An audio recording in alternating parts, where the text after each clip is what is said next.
ಶಿವರಾಮ ಅಂದ್ರೆ ಯಾರಂತೀರಾ? ಅದೇ ಹೋಟೆಲ್ ರಾಮಣ್ಣ ಅಂದ್ರೆ ಚಿಕ್ಕಬಳ್ಳಾಪುರ ಜನತೆಗೆ ತುಂಬಾ ಪ್ರೀತಿಯ ವ್ಯಕ್ತಿ. ಹಲವು ವರ್ಷಗಳಿಂದ ಹೋಟೆಲ್ ವ್ಯಾಪಾರ ಮಾಡಿಕೊಂಡು ತಮ್ಮ ಜೀವನ ಸಾಗಿಸ್ತಿರುವ ಅವರು ಕೇವಲ ಉದ್ಯಮಿ ಮಾತ್ರ ಅಲ್ಲ, ಹೃದಯವಂತ ಸಮಾಜ ಸೇವಕರು ಹೌದು. ಯಾರಿಗಾದ್ರೂ ಹೊಟ್ಟೆ ಹಸಿದ್ರೆ ಊಟ ಕೊಡೋದು, ಬಡವರಿಗೆ ಸಹಾಯ ಮಾಡೋದು, ರಸ್ತೆ ಸುರಕ್ಷತೆಗಾಗಿ ಹಲವಾರು ಜನರಿಗೆ ಹೆಲ್ಮೆಟ್ಗಳನ್ನು ವಿತರಣೆ ಮಾಡೋದು, ಬಡವರ ಮದುವೆಗಳಿಗೆ ಉಚಿತವಾಗಿ ನೆರವು ನೀಡೋದು, ಇವೆಲ್ಲವೂ ಇವರ ದೈನಂದಿನ ಸೇವೆಯ ಭಾಗವಾಗಿದೆ. ತಮ್ಮ ಕೈಲಾದಷ್ಟು ಸಹಾಯ ಮಾಡಿ ಅನೇಕ ಜನರ ಬದುಕಿಗೆ ಬೆಳಕು ತಂದಿದ್ದಾರೆ. ಇಂತಹ ದಾನಶೀಲತೆ ಮತ್ತು ಮಾನವೀಯತೆ ತುಂಬಿದ ವ್ಯಕ್ತಿಗೆ ಸುಮನ್ ಸಾಧಕ ಪ್ರಶಸ್ತಿ ನೀಡೋದು ನಮ್ಮೆಲ್ಲರಿಗೂ ಹೆಮ್ಮೆಯ ವಿಷಯ. ಶಿವರಾಮ ಅಂದ್ರೆ ಕೇವಲ ಹೆಸರಲ್ಲ, ಅದು ಸಹಾಯ, ಪ್ರೀತಿ ಮತ್ತು ಮಾನವೀಯತೆಯ ಪ್ರತೀಕ.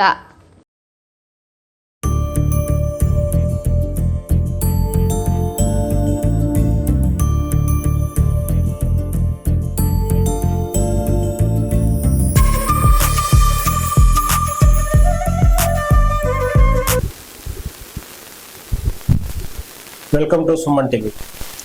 ಸುಮನ್ ಸಾಧಕ ಪ್ರಶಸ್ತಿ ಪಡೆದಿರುವ ಶಿವರಾಮ್ ಅವರು ನಮ್ಮ ಜೊತೆಲಿದ್ದಾರೆ. ಅವರ ಜರ್ನಿ ಹೇಗೆ ಸ್ಟಾರ್ಟ್ ಆಯಿತು, ಅವರು ಪೂರ್ತಿ ವಿವರ ನಿಮ್ಗೆ ತಿಳಿಸ್ಬೇಕು ಅಂತ ನಮ್ಮ ಸುಮನ್ ಟಿವಿಗೆ ಬಂದಿದ್ದಾರೆ. ಅಲಿಯಾಸ್ ಹೋಟೆಲ್ ರಾಮಣ್ಣ ಅವರೇ ನಮಸ್ಕಾರ. ಹೇಳಿ. ನಮಸ್ತೆ. ನೀವು ಎಷ್ಟು ವರ್ಷಗಳಿಂದ ಹೋಟ್ಲ್ ಬಿಸ್ನೆಸ್ ಮಾಡ್ತಾ ಇದ್ರ? ನಾನು ಈ ಬಾಲ್ಯದಲ್ಲೇ ಇದು ಏನಾದರೂ ಸಮಾಜಕ್ಕೆ ಏನಾದರೂ ಕೊಡುಗೆ ಕೊಡಬೇಕು, ಏನಾದರೂ ಸಮಾಜ ಸೇವೆ ಮಾಡಬೇಕಂದ್ರೆ ನನ್ನಲ್ಲಿ ಅಂಬಿಸ್ತಾ ಇತ್ತು. ಆಗ ನನಗೆ ಬಡತನ ಅನ್ನೋದು ಕಿತ್ಕೊಂಡು ತಿನ್ನೋದು, ಊಟಕ್ಕೆ ನಡೆಯೋದೇ ಒಂಥರ ಕಷ್ಟ ಆಯಿತು. ನಾನು ಒಂದು 75-76ರಲ್ಲೇ ನಾನು ಸಮಾಜ ಸೇವೆ ಅನ್ನೋದು ನನಗೊಂದು ನನ್ನ ಇದರಲ್ಲೇ ಒಂದು ಬಂದಿತ್ತು. ಆಗ ನನಗೆ ಬಾಲ್ಯ, ಆ ಬಾಲ್ಯದಲ್ಲಿ ಏನೂ ಮಾಡೋಕ್ಕಾಗ್ತಾ ಇಲ್ಲ. ಆಗ ನಾನು ಏನಾದರೂ ಒಂದು ಈ ಸಮಾಜಕ್ಕೂ ಏನಾದರೂ ಒಳ್ಳೇದು ಮಾಡಬೇಕು, ಏನಾದ್ರು ಸಮಾಜಕ್ಕೆ ಏನಾದರೂ ಕೊಡಬೇಕು ಅಂತೇಳಿ ಆಗ ನಾನು ಹಿಂಗೆ ನಮ್ಮ ತಾಯಿ ತಂದೆ ಎಲ್ಲ ಬಿಟ್ಟು ಸ್ವಲ್ಪ 2 ದಿನ ನಮ್ಮ ಬೇರೆ ಕಡೆ ಮೈಸೂರು, ಮಂಡ್ಯ ಈ ಕಡೆ ಎಲ್ಲ ನಾನು ಏನೋ ನನ್ನ ಹೊಟ್ಟೆ ಪಾಡಕ್ಕೆ ನಾನು ಹೋದಾಗ ನಾನು ಚಾಮರಾಜನಗರದಲ್ಲಿ ಅಲ್ಲಿ ಏನೋ ಸ್ವಲ್ಪ ಕೆಲಸ ಮಾಡಿಕೊಂಡು PW ಡಿಪಾರ್ಟ್ಮೆಂಟಲ್ಲಿ ಮೇಸ್ತ್ರಿ ಆಗಿ ಅಲ್ಲಿ ಒಂದು 4 ವರ್ಷ ಕಾಲೇಜಿಂದ ಅಲ್ಲಿ ನಾನು ಸಮಾಜ ಸೇವೆ ಮಾಡ್ಕೊಂಡು ಬರ್ತಾ ಇದ್ದೆ. ಅಲ್ಲಿಂದ ಬಂದ ನಾನು ಸ್ವಂತ ಊರು ಒಣಗಿತ್ನಳ್ಳಿ, ಹಾಲ್ಗುರ್ಕಿ ಪಂಚಾಯತಿ ಒಣಗಿತ್ನಳ್ಳಿ ಬಂದೆ. ಆಗ ನನಗೆ ಮದುವೆ ಆಗಿ ಏನೋ ನನಗೆ 2-3 ಮಕ್ಕಳಾದವು. ಮಕ್ಕಳಾಗಬೇಕಾದ್ರೆ ಹಾಗೂ ನನಗೆ ಅಂಬಿಡ ಏನಾದರೂ ಈ ಸಮಾಜಕ್ಕೆ ಏನಾದರೂ ಕೊಡುಗೆ ಕೊಡಬೇಕು ಅಂತ ನನ್ನ ರಾತ್ರಿಯಾಗಲೂ ನನ್ನಲ್ಲಿ ಅದೊಂದು ಭಾವನೆ. ಆವಾಗ ಊಟಕ್ಕೆ ನಡೆಯೋದು, ಅದಕ್ಕೂ ಇದಕ್ಕೂ ಮಕ್ಕಳು ಸಾಕೋದು ಅದು ಮಾಡೋದೇ ನನ್ನ ಇದರಲ್ಲೇ ಆಗುತ್ತೆ. ಆಮೇಲೆ ನನಗೆ ಹೆಂಗೋ ಒಂದು ಅಡುಗೆ ಕೆಲಸ ಕಲ್ತ್ಕೊಂಡೆ. ಅದರಲ್ಲಿ ನನ್ನ ಒಂದು ಲೈಫು ಸೆಟ್ಲ್ ಆಯಿತು. ಆ ಲೈಫ್ ಸೆಟ್ ಆದಮೇಲೆ ಈಗ ನಾನು ಸಮಾಜ ಸೇವೆ ಮಾಡೋಕ್ಕೆ ಪ್ರಯತ್ನ ಕೆಲಸ ಆಗ್ತೀನಿ. ಆಗ ಅದರಲ್ಲೇ ಮಾಡಿಕೊಂಡು ಏನೋ ನನ್ನ ಕೈಲಾದಷ್ಟು ಬಡವರಿಗೆ ಮದುವೆ ಮಾಡೋದು, ಇನ್ನೊಬ್ಬರಿಗೆ ಏನೋ ಅವ್ರಿಗೊಂದು ಎಜುಕೇಷನ್ ಅವ್ರಿಗೆ ಅವರು ದುಡ್ಡು ಕಾಸು ಕೊಡೋದು, ಪೆನ್ನು ಬುಕ್ ತಗೊಡೋದು, ಏನಪ್ಪ ಒಂದು ಏನು ಮಾಡೋದು ಅಂತ ಇದೇ ಥರ ಚಿಕ್ಕದಾಗಿ ಮಾಡ್ಕೊಂಬಂದೆ. ಆಗ ಮಾಡ್ಕೊಂಬಂದಾಗ ನಾನು ಚಿಕ್ಕಬಳ್ಳಾಪುರದಲ್ಲಿ ಒಂದು ಹೋಟ್ಲು, ಯಾಕೆ ಹೋಟ್ಲು ಒಂದು ಮಾಡಬೇಕು ಅಂದ್ಬಿಟ್ಟು ಚಿಕ್ಕಬಳ್ಳಾಪುರದಲ್ಲಿ SMC ಮಾರ್ಕೆಟಲ್ಲಿ ಒಂದು ಹೋಟ್ಲು ನಾನು ಚಿಕ್ಕದಾಗಿ ಒಂದು ಹೋಟ್ಲು ಪ್ರಾರಂಭ ಮಾಡಿದೆ. ಆ ಪ್ರಾರಂಭ ಮಾಡಿದಾಗ ನನಗೆ ಒಂದು ದಿನ 12,000-15,000 ವ್ಯಾಪಾರ ಆಗುತ್ತೆ. ಅದರಲ್ಲಿ ನಾನು ನಮ್ಮ ಬಡ್ದಿಯಾದ ಗೌರಮ್ಮನವ್ರಿಗೆ ನಮ್ಮ ಹೆಂಗಸರಿಗೆ ಹೇಳಿದೆ, ನಾವೇನೋ ಬಡತನದಿಂದ ಬಂದಿದ್ದೀವಿ, ಏನಾದರೂ ಸಮಾಜಕ್ಕೆ ಏನು ಕೊಡ್ಬೇಕಂದ್ರೆ ನೀನೇನಾದರೂ ಕೊಡಪ್ಪ, ನಿನ್ನ ಕೈಯಲ್ಲಿ ನಾನು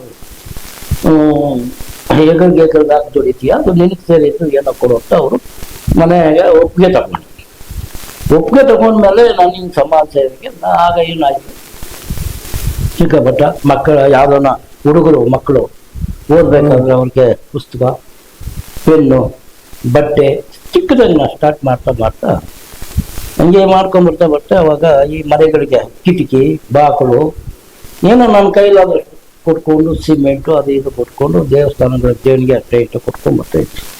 ಆಗ ನನ್ನ ಬಿಸ್ನೆಸ್ಸು ಚೆನ್ನಾಗಿ ನಡೀತಾ ಇತ್ತು. ಆವಾಗ ನಮ್ಮ ಹೆಲ್ಮೆಟ್ ಹಾಕ್ಬೇಕು ಅಂತ ಹೇಳ್ಬಿಟ್ಟು ಕಡ್ಡಾಯ ಮಾಡಿ, ಆಗ ಯಾರು ತೆಗೆದು ಕಾರ್ತಿಕ್ ರೆಡ್ಡಿ ಇದ್ದು, ಆಗ ವೇಣುಗೋಪಾಲ್ ಅವರು ಟ್ರಾಫಿಕಲ್ಲಿ ಟ್ರಾಫಿಕಲ್ಲಿ ಅವ್ರಿಗೆ ನಾನು ಹೇಳಿದೆ, ಈ ಥರ ನೀವೇನೋ ಹೆಲ್ಮೆಟ್ ಹಾಕ್ಬೇಕು ಅಂತ ನೀವು ಕಡ್ಡಾಯ ಮಾಡ್ಬಿಟ್ಟಿದ್ರ, ಇಬ್ಬರು ಮೂವರು ಕೆಳಗೆ ಬಿದ್ದು ಎಲ್ಲ ಮೈ ಎಲ್ಲ ಗಾಯ ಮಾಡಿಕೊಂಡ್ರು. ನಾನು ಕಡ್ಡಾಯವಾಗಿ ನಾನು ಹೆಲ್ಮೆಟ್ ಕೊಡ್ತೀನಿ ಅಂತ ಹೇಳ್ಬಿಟ್ಟು ಕಾರ್ತಿಕ್ ರೆಡ್ಡಿ ಅವರಿದ್ದಾಗ ಅವಾಗ ನಾನು ಪ್ರಾರಂಭ ಮಾಡಿ ಏನು ಹೆಲ್ಮೆಟ್ ಕೊಡು. ನಾನು ಯಾಕಪ್ಪ ಹೆಲ್ಮೆಟ್ ಕೊಟ್ಟಿದ್ದೀನಿ ಅಂದರೆ, ಒಬ್ಬ ಮನುಷ್ಯ ಅದು ಯಾವ ಥರ ಆಕ್ಸಿಡೆಂಟ್ ಆದದ್ದು, ಆಕ್ಸಿಡೆಂಟ್ ಆಗೋರ್ಗೂ ಗೊತ್ತಾಗಲ್ಲ, ಆದ್ಮೇಲೆ ಗೊತ್ತಾಯ್ತು ಯಾವ ಥರ ಆಯ್ತು ಏನು. ಅಕಸ್ಮಾತ್ ಏನೋ ಮೈ ಕಾಲು ಕೈಗೆ ಏನೋ ಗಾಯಗಳಾದ್ರೂ ಏನೋ, ಎಕ್ಸಾಂಪಲ್ ಹೋಗಿ ಆಸ್ಪತ್ರೆಗೆ ಒಂದು ತಿಂಗಳು ಒಂದೂವರೆ ತಿಂಗಳು ಅದನ್ನ ಗುಣಮಟ್ಟ ಮಾಡ್ಕೊಂಡು ಬಂದ್ರು. ತಲೆಗೆ ಏಟ್ಬಿದ್ರೆ ಏನಾಗ್ತದೆ, ಇಲ್ಲ ಸಾವು ಕಚ್ಚಿಟ, ಇಲ್ಲ ಅವನು ಒಂಥರ ಬ್ರೈನು ಒಂಥರ ಸೈಕೋ ಆಗೋದು, ಏನೋ ಮತ್ತೊಂದು ತಲೆಗೆ ಬಂದ್ರಿಂದ ನಾನು ಯೋಚನೆ ಬಂದೆ, ಇದು ಏನೋ ಮಾಡಿದಕ್ಕೊಂದು ಪರಿಹಾರ ಕೊಡ್ಬೇಕಂದಿತ್ತು. ಆಗ ನಾನು ಪ್ರಾರಂಭ ಮಾಡಿರೋ ಹೆಲ್ಮೆಟ್ ಇವಾಗ ಸುಮಾರು 12 ವರ್ಷ ನಡೀತಾ ಇದೆ.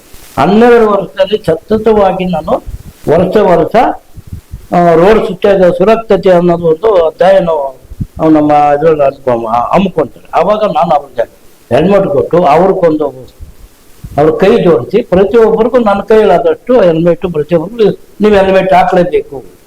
ನೀವು ಹಾಕಿದ್ರೆ ನಿಮ್ಮ ಮನೆ ಚೆನ್ನಾಗಿರ್ತದೆ. ನೀನು ಆ ಹೊರಗಡೆ ಬರುವಾಗ ನೀನು ನಿಮ್ಮ ಮನೆಗೆ ಎಷ್ಟೋ ನಿನ್ನ ಮೇಲೆ ಆಕರ್ಷಣೆ ಮಾಡ್ಕೊಳ್ತೀವಿ. ಅಕಸ್ಮಾತ್ ಆಕ್ಸಿಡೆಂಟ್ ಆಯಿತು, ಆಕ್ಸಿಡೆಂಟ್ ಆದಾಗ ನೀನು ಒಂದು ಡೆಟ್ ಆಗ್ಬೋದು, ಇನ್ನೊಂದು ಆಗ್ಬೋದು, ಕೈಯೋ ಕಾಲ ಏನೋ ಆಗ್ಬೋದು. ಅದಕ್ಕೆ ನೀವು ಸುರಕ್ಷತೆ ಇರಬೇಕಾದ್ರೆ ತಲೆಯಲ್ಲಿ ಹೆಲ್ಮೆಟ್ ಕಡ್ಡಾಯವಾಗಿ ಹಾಕ್ಕೊಬೇಕು ಅಂತ ಹೇಳಿ ನಾನು ಒಂದೊಂದು ಅನೆಸ್ಟ್ ಮಾಡಿ 12 ವರ್ಷ ಅದು ಇವತ್ತು ನನಗೆ 12 ವರ್ಷದಿಂದ ಎಷ್ಟು ಹೆಲ್ಮೆಟ್ ಕೊಟ್ಟಿದ್ರ? ಅದು ಲೆಕ್ಕ ಇಲ್ಲ. ಅವಾಗ ಬರೋರು ನಂಗೆ ಹೆಲ್ಮೆಟ್ ಕೊಡು ಅಂತ ಕೇಳೋರು. ನಾನು 100, 150, 50, 60 ಮನೆ ಸ್ಟಾರ್ಟ್ ಮಾಡ್ಕೊಂಡಿದ್ದೆ. ಈಗ ನೀವು ಕೊಟ್ಟಿರೋ ಹೆಲ್ಮೆಟ್ಗಳೆಲ್ಲ ಜನ ನಾನು ದುಡ್ಡೆಲ್ಲ ಬರೀ ಹೆಲ್ಮೆಟ್ ಆಗೋಯ್ತು.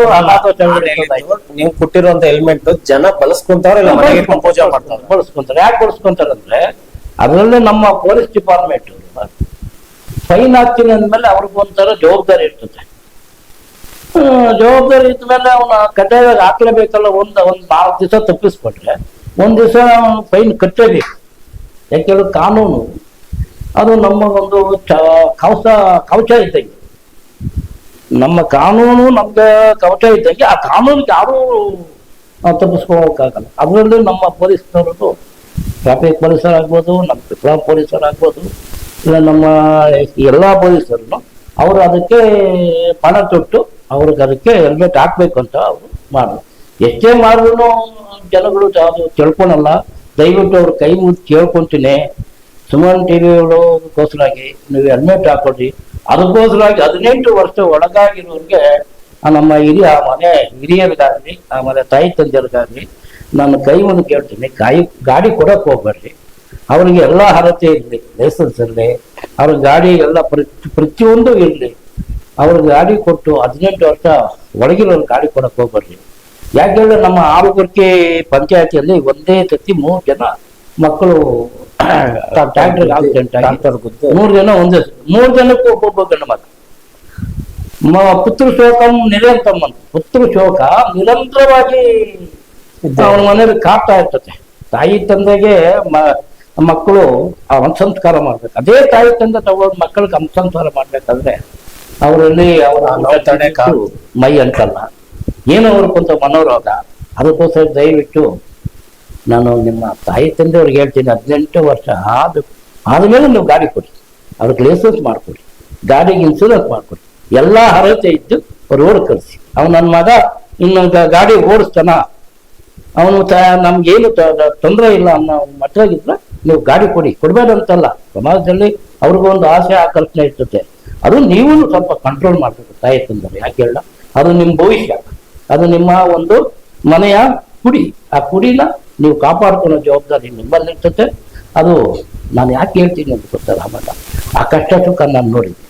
ಆಲೂಗುರ್ಕಿಯವರು ಅವರು ಇವತ್ತು ಅವರು ಕಣ್ಣೀರಿನ ಶೋಕ ಇವತ್ತು ನಿಲ್ತಾ ಇಲ್ಲ. ಯಾಕೆ ಹೇಳು, ಒಂದೊಂದೇ ಮಗ, ಅವ್ರ ಮನೇಲಿ ಕೋಟ್ಯಾಂತ ಆಸ್ತಿ ಐತೆ. ಕೋಟ್ಯಾಂತ ಆಸ್ತಿ ತಗೊಂಡು ಏನ್ ಮಾಡ್ತಾರೆ? ಆಸ್ತಿ ತಗೊಂಡು ಏನ್ ಮಾಡ್ತಾರೆ? ಮನೆ ಕುಡಿ ಹೋದ್ಮೇಲೆ ಅದೆಲ್ಲ ವ್ಯರ್ಥ ಆಯ್ತದೆ ಅಂತ ಹೇಳಿ ನಾನು ತಮ್ಮಲ್ಲಿ ತಾಯಿ ತಂದೆಯವ್ರಿಗೆ ನಾನು ಕೈ ಮುದ್ದು ಕೇಳ್ತೀನಿ. ಯಾವುದೇ ಮಕ್ಕಳಿಗೆ ನೀವು ಗಾಡಿ ಓಡಿಸ್ಬೇಕಾದ್ರೆ ಅವರಲ್ಲಿ ಒಂದು ಭಯ ಇರಿಸಿ.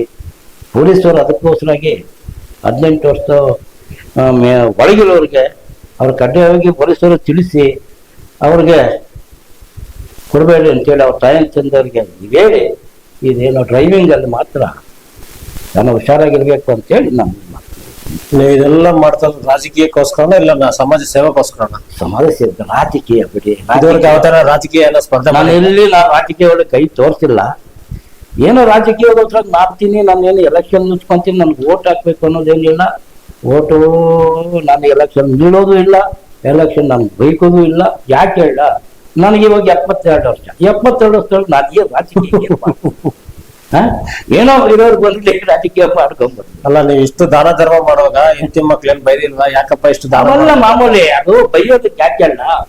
ಯಾರ ದುಡ್ಡುನು ನಾನು ತೆಗೋದು. ಮಗನೂ ನಾನು 5,000 ಅಯ್ಯಪ್ಪ ನನ್ನ ಸಮಾಜ ಸೇವೆ ಮಾಡ್ತಾ ಇದ್ದೀನಿ, ಒಂದು 5,000, 2,000, 5,000, 10,000 ಕೊಡೋದು ನನ್ ಕೇಳಲ್ಲ. ನನ್ನಲ್ಲಿ ಅಡಿಗೆ ಮಾಡೋ ಒಂದು ವೃತ್ತಿ ಐತೆ, ನನ್ನ ಕಾಸು ನನ್ನ ಕೈ. ನಾನು ಸ್ವಂತ ದುಡ್ಡನ್ನೇ ನಾನು ಸಮಾಜ ಸೇವೆ ಮಾಡ್ತೀನಿ. ಯಾರ ಹತ್ರನು ನನ್ನ ಕೈ ಬೇಡೋದು ಇಲ್ಲ, ಅಷ್ಟು ಅಂತ ನಾನು ತಲೆ ಬಗ್ಸೋದು ಇಲ್ಲ. ಇವತ್ತು 10 ರೂಪಾಯಿ ಐತೆ, 10 ರೂಪಾಯಿಗೆ ನಾನು ಜೀವನ ಮಾಡ್ಕೊಂತೀನಿ. ಕಾಲ ಹೊತ್ತಿಲ್ಲ, ಉಪಾಸನೆ ಮಾಡ್ಕೊಂತೀನಿ. ಯಾರ ಹತ್ರ ಕೈ ಬೇಡೋದು ಇಲ್ಲ. ನಾನು ಹೋಗಿ ನಾನು ಇಂಥ ಸೇವೆ ಮಾಡ್ತಾ ಇದ್ದೀನಿ, ನೀವು ಕೊಡ್ರಿ ನನ್ನ ಜೇಬಿನಲ್ಲಿ ನಾನು ಕೇಳಿದೆ. ಆಮೇಲೆ ಇನ್ನೊಂದು ಕೊರೋನಾ ಬಂತು. ಕೊರೋನಾ ಬಂದಾಗ ಎಲ್ಲಿನ ಹೋಗ್ರು ಅಲ್ಲೇ ಬಂದಾಗೋದು. ಹೌದು. ಬಂದಾದಾಗ ನಾನು ಅದೊಂದು ಯೋಚನೆ ಮಾಡಿದೆ, ಎಲ್ಲ ಬಂದ್ರೆ ಇಲ್ಲಿ ಕೆಲವು ಜನ ಎಲ್ಲಿಂದನೋ ಬಂದು ಅವರು ಜೀವನ ಮಾಡ್ತಾರೆ, ಅವ್ರಿಗೆ ಇವಾಗ ಊಟ ಇಲ್ಲ, ತಿಂಡಿ ಇಲ್ಲ, ಏನ್ ಮಾಡ್ಬೇಕು ಅಂತ ಹೇಳಿ ಯೋಚನೆ ಮಾಡಿ ಅವಾಗ ಹೋಗಿ ನಾನು ಒಂದು ಪರ್ಮಿಷನ್ ತಗೊಂಡೆ.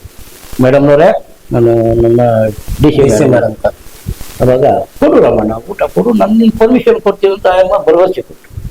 ಆಗ ಊಟ ಕೊಟ್ಟಾಗ ಮಂಚನಹಳ್ಳಿ ಪಂಚಾಯತಿ, ತಿರ್ಗಾ ಇದು ನಂದಿ ಹೋಬಳಿ, ಪಂಚನಹಳ್ಳಿ ಹೋಬಳಿ, ನಮ್ಮ ಚಿಕ್ಕಬಳ್ಳಾಪುರ 100ಕ್ಕೂ ಬೆಳಗ್ಗೆ 1,000, ಮಧ್ಯಾಹ್ನ 1,000, ನೈಟ್ 1,000, 3,000 ಊಟ ಪ್ರತಿಯೊಂದು ಜಾಗದಲ್ಲಿನೂ ಎಲ್ಲೆಲ್ಲಿ ಸಮ್ಮೇರೆ ಇರ್ತದೋ ಎಲ್ಲೆಲ್ಲಿ ಹುಡುಕಿ ಊಟ ಕೊಟ್ಟೆ. ಎಷ್ಟು ತಿಂಗಳು ಕೊಟ್ಟೆ? 4 ತಿಂಗಳು ಕೊಟ್ಟೆ. 4 ತಿಂಗಳು ಕೊಟ್ಟಾಗ ಅವತ್ತೂ ಯಾರನ್ನೂ ನಾನು ಒಂದು ಪ್ಯಾಕೆಟು ಅಕ್ಕಿ ಕೊಡುವಂತ ಕೇಳಿಲ್ಲ. ಹಣ ಕೊಟ್ಟೆ. ನನಗೂ ಒಬ್ಬ ಇದ್ರು, ಕೈ ಜೋಡಿಸಿದ್ರು. ಅವ್ರು ಹೇಳಿದ್ರು ನನ್ನ ಹೆಸರು ಎಲ್ಲೂ ಹೇಳಬೇಡ ಅಂತಂದ್ರು. ಯುವಕನು ಅವ್ರ ಹೆಸರು ನನ್ನ ಹೆಸರು ಎಲ್ಲೂ ಹೇಳಬೇಡ ಅಂತ. ಅವರು ನಾವು ಇಬ್ಬರು ಸೇರಿಕೊಂಡು ಈ ಕೊರೋನಾ ಟೈಮಲ್ಲಿ ಊಟ ಕೊಟ್ವಿ. ಊಟ ಕೊಟ್ಟು ಸಕ್ಸಸ್ ಆಯಿತು. ಕೊರೋನಾ ಹೋಯ್ತು, ಕೊರೋನಾ ಅಲ್ಲಿಗೆ ಆಯಿತು, ಅಲ್ಲಿಗೆ ಸ್ಟಾಪ್ ಬಂತು. ಬಂದಾಗ ಅವತ್ತು ದಿವಸ ನನಗೆ, ನಾನು ಇವತ್ತು ಈ ಭೂಮಿಗೆ ಹುಟ್ಟಿ ನಾನು ಸಾರ್ಥಕ ಬಂತು ಅಂತೇಳಿ ಅವತ್ತು ದಿವಸ ನನ್ನ ಮನಸ್ಸು ಎಷ್ಟೋ ಆನಂದವಾಯ್ತು. ಯಾಕೆ ಹೇಳ, ನಾನು ನೆಮ್ಮದಿ ಆಯ್ತು. ನನ್ ನೆಮ್ಮದಿ ಆಯ್ತು. ಯಾಕೆ ನೆಮ್ಮದಿ ಆಯ್ತು ಗೊತ್ತಾ? ಮಾನವ ಆಗ್ಬಿಟ್ಟಿದ್ಮೇಲೆ ನಾವು 4 ಜನಕ್ಕೆ ಅನ್ನ ಹಾಕಿದ್ನಲ್ಲ, ಕಷ್ಟಕಾಲದಲ್ಲಿ ಅನ್ನ ಹಾಕಿದ್ನಲ್ಲ ಅಂತೇಳಿ ನನ್ಗೊಂಥರ ನೆಮ್ಮದಿ ಆಯ್ತು. ಆ ನೆಮ್ಮದಿ ನನಗೂ ಒಂಥರ ಆನಂದ ಆಯ್ತು. ಆಮೇಲೆ ಈ ಆಟೋ ಡ್ರೈವರ್ನ ಕೆಲವರು ಹಿಡಿತಾ ಇದ್ರು. ಆಟೋ ಡ್ರೈವರ್ ನೀನೆಲ್ಲ ಏನಿಲ್ಲ ಅಂತ. ಅವ್ರು ಎಷ್ಟೇ ಸಂಪಾದನೆ ಮಾಡಿದ್ರು ಒಂದು 500ರಿಂದ 600 ರೂಪಾಯಿ ಸಂಪಾದನೆ ಮಾಡಿ ಅವ್ರು ತಗೊಂಡೋಗಿ ಹೆಂಡತಿ ಮಕ್ಕಳು ಕೊಡೋದೇನು ಅವ್ರು ತಿಂದು. ಆಗ ನಾನು ಒಂದು ಯೋಚನೆ ಮಾಡಿದೆ. ಆಮೇಲೆ ಇಲ್ಲ, ರೋಡಲ್ಲಿ ಕೆಲವ್ರಿಗೆ ಲೈಸೆನ್ಸ್ ಇರಲಿಲ್ಲ. ಆ ಲೈಸೆನ್ಸ್ ಇದ್ರಿಗೆ ಪಾಪ ನಿನ್ಗೊಂದು ನನ್ನ ಕೈಲಾದಷ್ಟು ಲೈಸೆನ್ಸ್ ಮಾಡ್ಕೊತೀನಿ, ನೀವು ಈ ಹೋಗಿ ಅವಾಗ RTO ಆಫೀಸಲ್ಲಿ ನಾನು ಮಾತಾಡಿ ಸರ್ ಹಿಂಗೆ ಅವರು ಆಟೋ ಡ್ರೈವರ್ಗಳಿಗೆ ನಾನು ಲೈಸೆನ್ಸ್ ಮಾಡಿಸ್ಬೇಕು ಅಂತಿದ್ದೆ, ನೀವು ನನಗೆ ಸಹಕರಿಸ್ಬೇಕು. ಆಗ ಅವರು ಒಂದು RTO ಅಂದರು, ರಮಣ್ಣ ಅದಕ್ಕೆ ನಾನು ನನ್ನ ಕೈ ಜೋಡಿಸ್ತೀನಿ, ನೀನು ಮಾಡ್ಕೊ. ಅವಾಗ ಹೋಗಿ ಸ್ಟೈಲ್ ಮಾಡಿಸಿ ಆಮೇಲೆ ಒಂದು 100-150 ಜನ 200 ಜನಕ್ಕೆ ಆಟೋ ಡ್ರೈವರ್ಗೆ DL ಮಾಡ್ಕೊಡ್ತೀನಿ. DL ಮಾಡ್ಕೊಟ್ಟು ಏನು ಇವಾಗ ನೆಮ್ಮದಾಗಿ ಅವ್ನು ಡ್ರೈವರ್ ಮಾಡ್ಕೊಂಡು ಹೋಗ್ತಾರೆ. ಅವನು DL ಕೊಡ್ತೀನಿ. ಇವತ್ತು ದಿವಸ ಯಾಕೆ ಆಟೋ ಡ್ರೈವರ್ಗೆ ನಾವು ಕೊಟ್ವಿ ಅಂದರೆ, ಅವ್ರು ಎಷ್ಟು ಹೇಳಿದ್ರು 600-700 ರೂಪಾಯಿ ಪೆಟ್ರೋಲ್ ಅಂತೆ, ಡೀಸೆಲ್ ಅಂತೆ, ಅದಕ್ಕೆ ಇದಕ್ಕೆ ಇದಾಗಷ್ಟೊತ್ತಿಗೆ ಒಂದು 500-300-400 ರೂಪಾಯಿ ಹಿಡಿತದೆ. ಅವ್ರ ಮನೆ ಸಂಸಾರ ಸುಧಾರಿಸ್ಕೊಂಡು, ಆ ಮನೆ ಸುಧಾರಿಸ್ಕೊಬೇಕಾದ್ರೆ ಅದು ಅಲ್ದಿರ ಯಾವುದೋ ಒಂದು ಗಾಡಿ ಇನ್ನೊಂದು ಮತ್ತೊಂದು ಇದನ್ನು ಗಾಡಿಗಳು ತಗೊಂಡೋಗಿ ಫೈನಾನ್ಸ್ ಅಲ್ಲಿ ಹಣ ಇಕ್ಕಿರ್ತಾರೆ. ಏನ್ ಮಾಡ್ತಾರೆ, ಅವ್ರದಂತ ಆಟೋ ಡ್ರೈವರ್ಗಿರುವಂತ ಕಷ್ಟ ಯಾರು ಬೇಡ. ಅದು ಅವರು ಕೇಳಿ ನಾನು ಇಡ್ತಿದ್ದೀನಿ. ಅವ್ರು ಏನ್ ಮಾಡ್ತಾರೆ, ಯಾವ ಒಂದು 5 ಬಾಡಿಗೆ 6 ಬಾಡಿಗೆ ಹೊಡಿಬೇಕಾದ್ರೆ ಆಯ್ತು.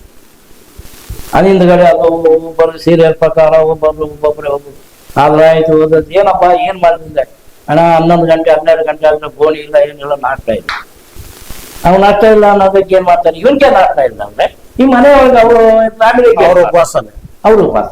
ಅದಕ್ಕೋಸ್ಕರವಾಗಿ ಅವ್ರಿಗೂ ನಾನು ಈ ಸಮಾಜದಲ್ಲಿ ನಾನು ಹೇಳ್ಕೊಳೋದಿದ್ರೆ ಬಡತನ ಯಾರನ್ನೂ ಬಿಟ್ಕೊಡಲ್ಲ. ಆ ಬಡತನಕ್ಕೆ ನಾವು ಸಮಾಜನೂ ಕೈ ಜೋಡಿಸ್ಬೇಕಂತ ನಾನು ಒಂದೇ ನಾನು ಕಳಕಳಿಯಾಗಿ ನಾನು ಕೇಳ್ಕೊಟ್ಟಿದ್ದೀನಿ. ಅದಕ್ಕೋಸ್ಕರಾಗಿ ಅವ್ರಿಗೆ DL ಮಾಡ್ಕೊಟ್ಟೆ. ಆಮೇಲೆ ಈ ಕೆಲವ್ರಿಗೆ ಮಕ್ಕಳಿಗೆ ಬುಕ್ಕು ಬ್ಯಾಗು ಇನ್ನೊಂದು ಮತ್ತೊಂದು ಅದು ಬಿಡು ಸಮಾಜಕ್ಕೆ ಅದು ಕೊಡ್ಕೊಂಬಂದಾಗ ಈ ಒಂದು ಸೇವೆ ಇನ್ನ ಮಾಡ್ಬೇಕು ಅಂತಿದ್ದೇನೆ. ಅದು ಇನ್ನು ನನ್ನ ಸೇವೆ ಎಲ್ಲ ನನ್ನ ಮುಂದೆ ಕೊನೆ ಉಸಿರಿರೋವರೆಗೂ ಏನೋ ನನ್ನ ಕೈಲಾದಷ್ಟು ಮಾಡ್ತಾನೆ ಇರ್ತೀನಿ ಅಂತೇಳಿ ನಾನು ಈ ಸುಮನ್ ಟಿವಿ ಅವ್ರಿಗೆ ಸಮಾಜಕ್ಕೆ ಕೈ ಮುಗಿತಾ ಅಲ್ಲ, ಸುಮನ್ ಟಿವಿಯಲ್ಲಿ ನೀವು ಒಂದು ಪ್ರಶಸ್ತಿ ಪಡೆದಿದ್ರಲ್ಲ, ಸುಮನ್ ಅವಾಗ ಏನ್ ಅನ್ಸುತ್ತೆ ನಿಮ್ಗ? ಅದು ನನ್ನ ಒಂದು ಸಮಾಜ ಸೇವೆ ಮಾಡ್ತಾ ಇದ್ದ ಅಂತ ಹೇಳ್ಬಿಟ್ಟು ಸುಮನ್ ಟಿವಿ ಅವರು ನನ್ನ ಗುರುತಿಸಿದೆ. ಅವ್ರು ನನಗೊಂದು ಪ್ರಶಸ್ತಿ ಕೊಟ್ಟರು. ಆ ಪ್ರಶಸ್ತಿ ಅದು ಬೆಲೆ ಕಟ್ಟಿದಂಥ ಪ್ರಶಸ್ತಿ. ಯಾವುದೇ ಆಗಲಿ ಒಂದು ಸಣ್ಣದೇ ಆಗಲಿ ದೊಡ್ಡದೇ ಆಗಲಿ ಇದೇ ಆಗಲಿ ಒಂದು ಪ್ರಶಸ್ತಿ ಕೊಟ್ಬೇಕಲ್ಲ, ಅದಕ್ಕೆ ನಾವು ಗೌರವ ಕೊಡಬೇಕು. ಆ ಗೌರವ ಕೊಟ್ಟು ಆ ಸುಮನ್ ಟಿವಿ ಅವರು ಕೊಟ್ಟವರೇ ಅವ್ರು ಗೌರವ ಕೊಟ್ಟು ಅದಕ್ಕೆ ನಾವು ಬಾಧ್ಯತವಾಗಿ ಅವ್ರಿಗೆ ನಾನು ಶುಭ ಕೋರ್ತೀನಿ. ಅವ್ರಿಗೆ ಅದೇ ರೀತಿ ಸುಮನ್ ಟಿವಿ ಅವ್ರಿಗೆ ಅವರು ಚೆನ್ನಾಗಿ ಬೆಳೀಲಿ. ಅದು ಇಡೀ ಸ್ಟೇಟ್ ಲೆವೆಲಲ್ಲ ವರ್ಲ್ಡ್ ಲೆವೆಲಲ್ಲಿ ಅದು ಫೇಮಸ್ ಆಗಲಿ ಅಂತೇಳಿ ನಾನು ಅವರಲ್ಲಿ ಕಳಕಳಿಯಾಗಿ ನಾನು ಕೇಳ್ತೀನಿ. ನಮಸ್ಕಾರ. ನಮಸ್ತೆ.